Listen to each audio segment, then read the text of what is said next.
I bring you greetings from the Secretariat of the Nigerian Indigenous Nationalities Alliance for Self-Determination, this 7th day of June 2021. As the disputed Federation of Nigeria continues to wobble in what now seems is terminal throes, and as the evidence of state failure continues to manifest all over the place, I'm sure some of us heard Ambassador John Campbell talking about it with his institute just last week. You know, we've come to where we have to make this special broadcast to speak to a specific situation that is brewing.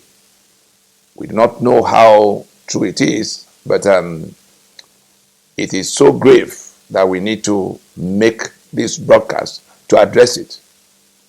Only a few days ago, a leaked memo purportedly coming out from the Attorney General Malami, suggesting the suspension of the 1999 Constitution to the president. At a time, there is an engagement being monitored globally happening around the 1999 Constitution that the Attorney General of Nigeria is suggesting to his principal, president, that it might be an option for them to suspend the Constitution in its entirety.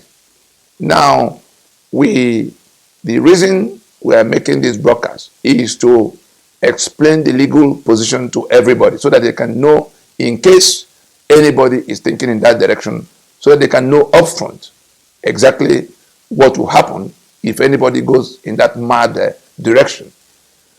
We recall that from the point in December of 2020, the constitutional force majeure was proclaimed by the indigenous nationalities.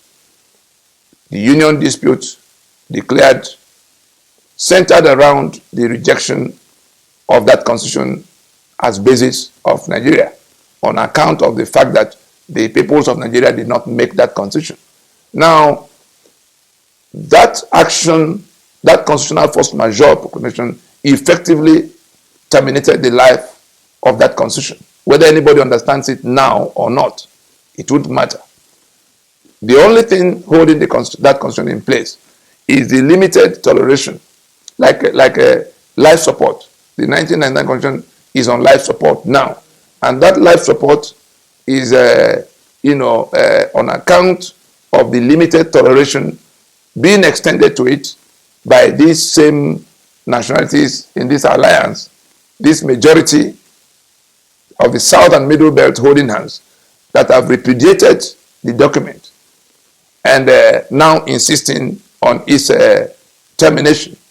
But to avoid anarchy, we indicated in that proclamation that we were going to tolerate it only for the period of transition that must now be undertaken.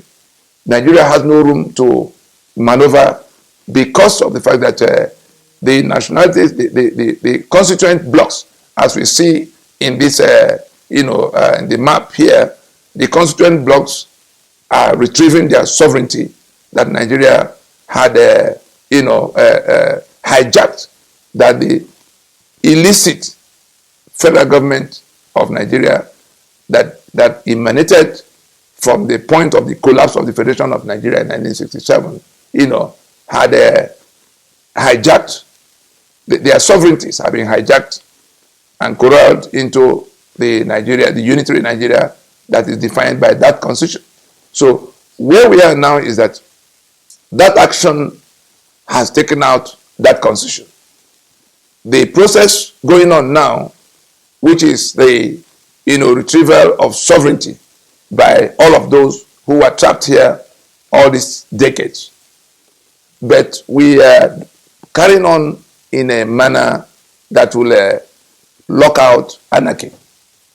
And so if in that very limited situation, that limited toleration of that constitution, somebody now thinks he can get ahead of everybody, we remember that just a day or two after the proclamation, the National Assembly, I think it was the Senate, that threw out something of amendment. They now went into an amendment process that in which the thematic issues for the amendment were lifted almost 100% from the constitutional grievances listed in that proclamation.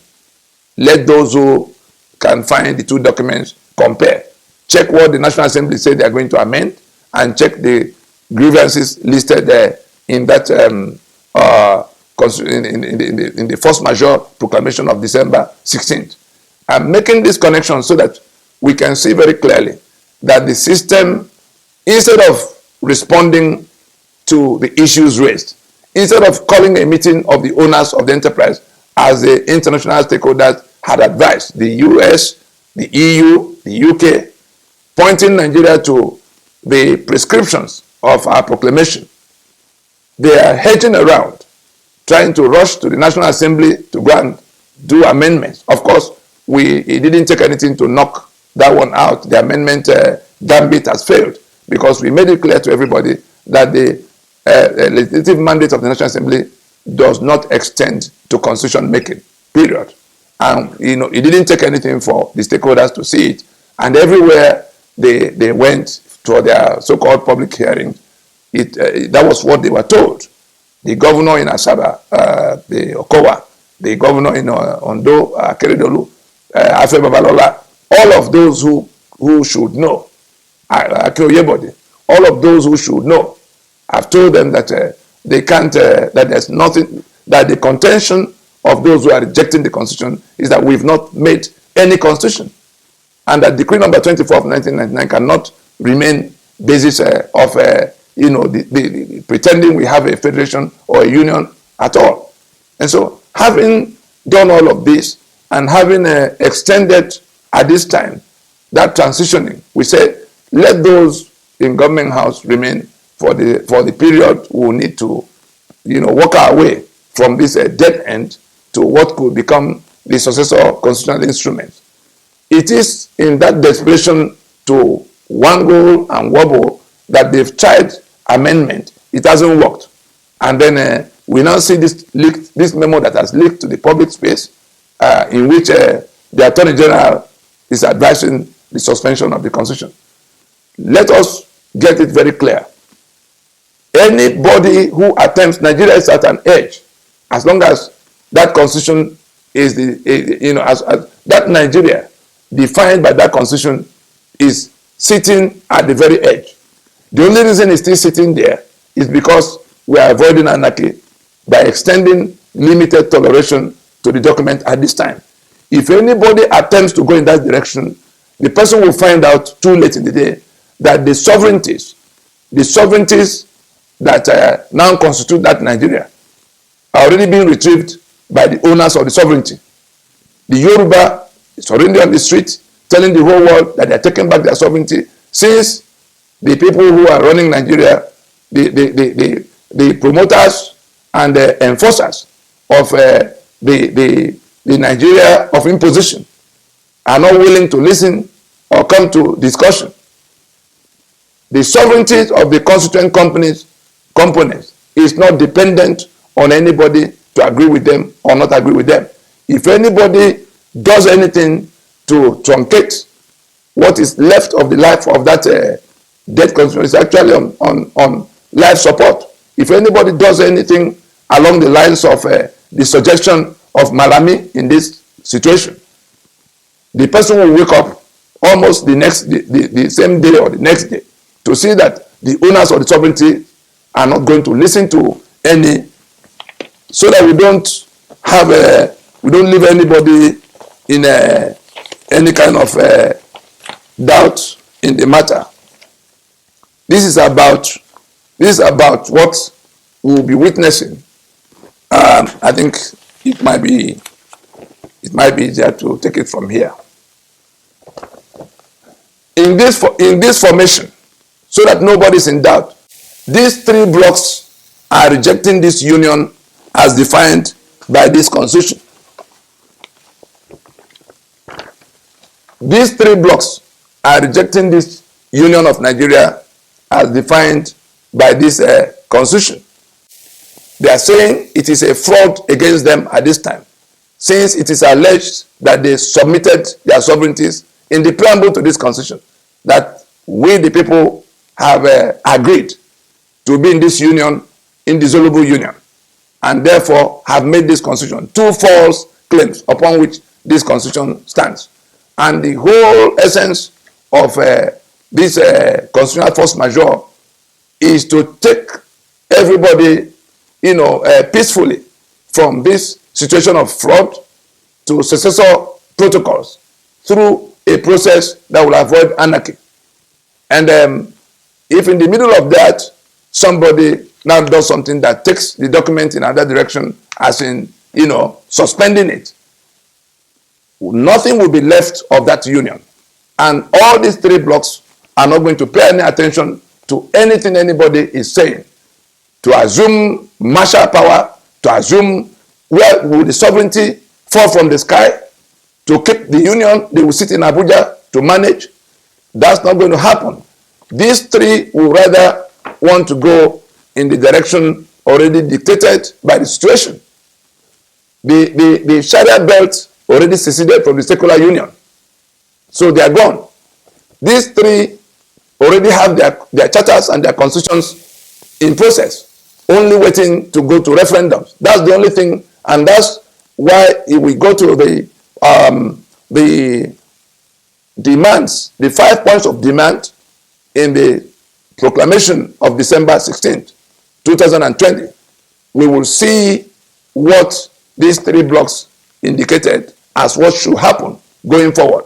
That there will be a two-stage process. For those talking about national conference and all such, sidetracking of what should happen, we are saying that the owners of the sovereignty that has been hijacked and called Nigeria have organized themselves to take back their sovereignty, sequestered by that constitution. So if anybody suspends that constitution, it is just suspension of whatever is left of the union and the limited toleration of that constitution for the sake of peace, to avoid anarchy. So we just want to make that very clear. In the midst of all of that, we again saw the altercation with Twitter and are we being told now that nobody is actually, there's no thinking left in the circle of governance over Nigeria? The embarrassment coming to all of us from the I don't even have the word that can qualify the madness that have been displayed. As if we are a country of unthinking people. We are being disgraced by our own government in a situation. You heard what international stakeholders are already saying. The investors that are already gone, practically gone, you now come and stir up, except somebody wants to crash the union unceremoniously. So let us be clear in our minds what we are doing. We have something on the table. That force majeure is in. We've had the 90 days for the federal government, the 30 days for the state, the second tier of government. We're now with the populace and the diplomatic community, 120 days. We're almost at the half of it. We see what's going on in the eastern Nigeria. Yes, one can, there's nothing, nobody can justify the killing of soldiers and policemen. We've condemned it in every possible language, that Nnamdi Kanu and his ESN cannot go killing soldiers and policemen, and the government will fold its arms. Having said that, we've also seen the kind of operation going on, targeting entirely, the entire populace. The issues of genocide, the issues of crime against humanity will stand on the strength, on their own strength. People are going to look at what happened and what is being done in response. Going back to the content of the Twitter posts that was taken down from the president of Nigeria concerning the operation. So let us tie all this together and begin to make up our mind whether we should not embrace the the structured process of engaging this matter, or we want to wait until it snaps and everybody begins to take care of themselves in whichever manner they can.